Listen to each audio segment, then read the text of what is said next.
Hey guys, I know you've been asking for a video for a long time of a walk around, and today's the day I'm gonna finally do one since it's outside the garage and out in the open. As you can see, here it is, 1983 Subaru GL Wagon. I've done a bunch of upgrades. I'll talk about each one if you guys want, as fast as I can. Getting the current upgrade right now, I'm putting an EJ22 in here out of a 1992 Legacy, so it's OBD1. When it was pulled, the Legacy had 220,000 miles. There's the engine. But it ran well, and I heard the car run itself, and it's been maintained. Actually, the time belt has been recently replaced on it, and then I did like a tune-up and stuff like that. Nothing too crazy though. I did have to put a aftermarket coolant temp sensor here because the OEM one doesn't work apparently very accurately with this, so I just got a whole aftermarket gauge, and I had to do the same thing with the oil pressure gauge here. I got this glow shift adapter to put it right here. I could have put it in the stock spot, which is right here, but the alternator goes above it, and how big that one was, it wouldn't have fit here with the alternator, and I didn't feel like having to fabricate a whole new spot for that. So I just went with that little sandwich adapter. See, the car itself is on a 4-inch SJR lift. As you can see, I really like the lift. The one thing that does suck that happened to me, and I hadn't even wheeled it that hard yet, is this front strut bolt actually seized out, and the whole nut, actually the whole bolt came out, because all these threads are just like, they kind of came out, because this is a casted like steel or aluminum or something, the lift kit. That's the only downside I have so far of the whole lift. Back here, all the spacing on the trailing arms is with like steel, as you can see right here. The only parts that are that cast aluminum is the block up on the front, and then the strut spacer. And then on the back, it's just more steel. And then for the shock, most people go with just that Rancho. This is a Rancho as well. It's just the upgraded version of it. I just hate how white shocks with the red look. And I don't like those Ranchos per se, so I just went with those, and so far I'm happy with them. They have a ton of travel. My rear end has more travel than the rest of the car by a long shot. It's pretty incredible. So moving on to the front, these headlights are just like off of eBay. They're just like 4x6s or whatever they are, LEDs. Yes, they're street legal for all the people that always get on me about these, and they are brighter than stock and really nice, but I wouldn't compare them to the brightness of like a new Tesla or anything. They're still quite a bit dimmer than that. The engine bay I painted, as you can see, for the swap, because this car has a lot of rust. I'll go in more into that, but so every chance that I get, I'm trying to eliminate it and, you know, improve the longevity of the car, because I do plan on having it for a really long time. Let's see. This battery box I installed for my Optima red top that I use, and I also just like how sturdy it is, that my battery's not gonna move around at all. I really like this. I did a black with gold flake on it, and then right here is my new, I just finished this up. This is my new, that looks horrible, I know, I just am protecting a butt connector with tape, but this is my new wiring coming out of the back for my electric fuel pump that I installed off of the new fuel pump relay to go to the battery. And then this other wire for it is going to go to the ignition switch, so it turns on when the ignition turns on, just like the factory pump would. Here's the new fuel system. I used the stock bracket for those weird upside down pumps, but I put just it sideways and then put this universal Fram 5/16 inlet and outlet filter here. There's also one at the fuel pump as well.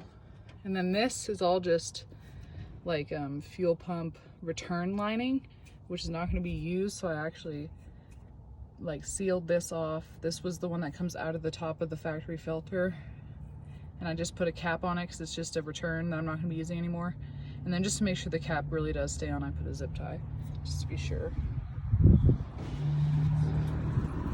This, we'll start getting into the corrosion. As you can see, this has all been fixed by the previous guy. He sanded it out and then filled it with this like crazy rust stuff. But so that's why I painted this part, is because this was pretty corroded in here.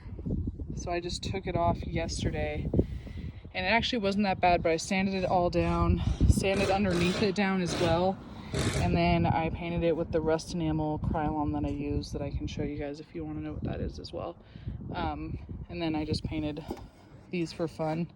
I did them gold. I don't know if I like it yet, but I'm doing gold on like all my little accents in the engine bay and stuff, so that's why I did that. Let's see. I have all new brakes. I did stainless steel brake lines because even though people said they were able to do this lift with the regular brake lines, I was not able to. I had them to have the regular brake lines in here. They were completely stretched, just sitting on the ground. There's no way it would have worked with driving the car. These are brand new struts. I got lucky and I bought them right before they stopped making them, so that was lucky for me. Here I have the 6-leg conversion, which is just you drill out the hub and then you weld in, well, at least I did, I tack welded in all of the studs so they stay where they're supposed to be. And then I painted the whole inside of here when I did the lift kit and the whole suspension rebuild last year. Painted all on here. It's dirty right now, so it doesn't look that good, but and then here you can see the engine got pulled at 386, 935, and it was running. It just, with this lift and stuff, it just couldn't take it anymore, and I just didn't want to put it through any more shit, honestly.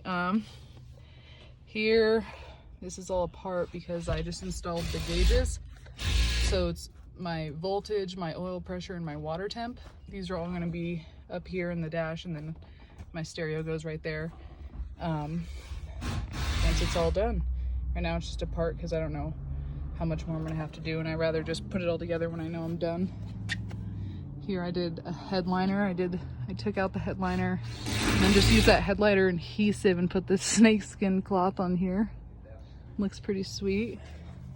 I have EA82 seats. I have a roof rack. Nothing too exciting. And then I have the rear disc conversion on here from like the 86 turbos or what have you. My back seat's actually in really good shape. I'll show you guys. My front seats were all messed up, which sucked because I really wanted to keep them original. I liked the original look, but shit happens. Sorry. And as you can see, my rear seats are in really good shape. Probably because I honestly mainly always have them down, especially because I mainly take this thing adventuring, and I'd rather give my dog all the space of this instead of the seat, and it keeps the seat in good condition. The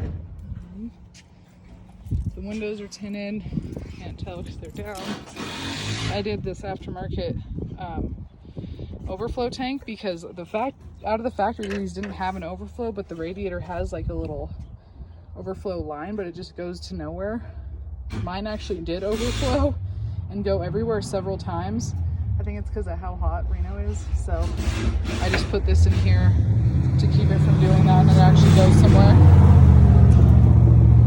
Sorry about that, neighbor driving by.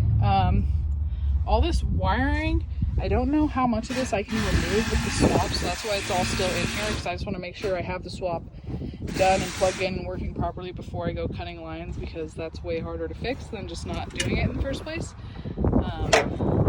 I wrapped all the stuff up kind of again, made it nice for the stuff that I know I'm going to keep in here. Let's see. I can show you the fuel pump if I can get under here. So here's the new fuel pump. Sorry, I can't film very well. New fuel pump right here. And then the relay is this up here, and then the pump and the filter that I had to do for fuel injection. And then there's the wiring, sorry I can't talk, the wiring that has to go to the ignition switch and the battery is in here, and I wrapped it up nice and then kept it out of the way, tucked it in the like transmission well housing, and then all the way up to the engine. There's another part of the lift, this like mustache bar spacer thing. It's right there. I call it the mustache bar because it looks like a French mustache. Oh, my dog's laying with me.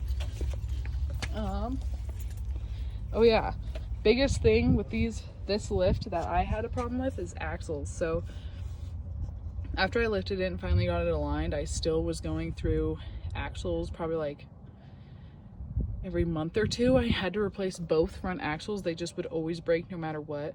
So this last time I finally spent the money and I bought new import direct ones from O'Reilly's versus like the Reman Master Pros that I kept getting.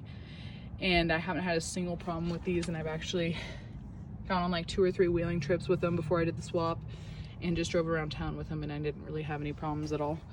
But we'll see how it does with the swap, and then that'll really be the proving point. Oh, right there you can see that's another lift block, by the way. On both sides, those pieces are steel. Let's see. I'm gonna be putting in an aluminum radiator. I found somebody that custom makes them for this car. To my knowledge, they should just like, it should all bolt up the same. It's just aluminum, and then the ports will actually be the correct size for the swap as well, because I think you have to go from 1.25 to 1.5 inches or something along those lines. I don't remember off the top of my head.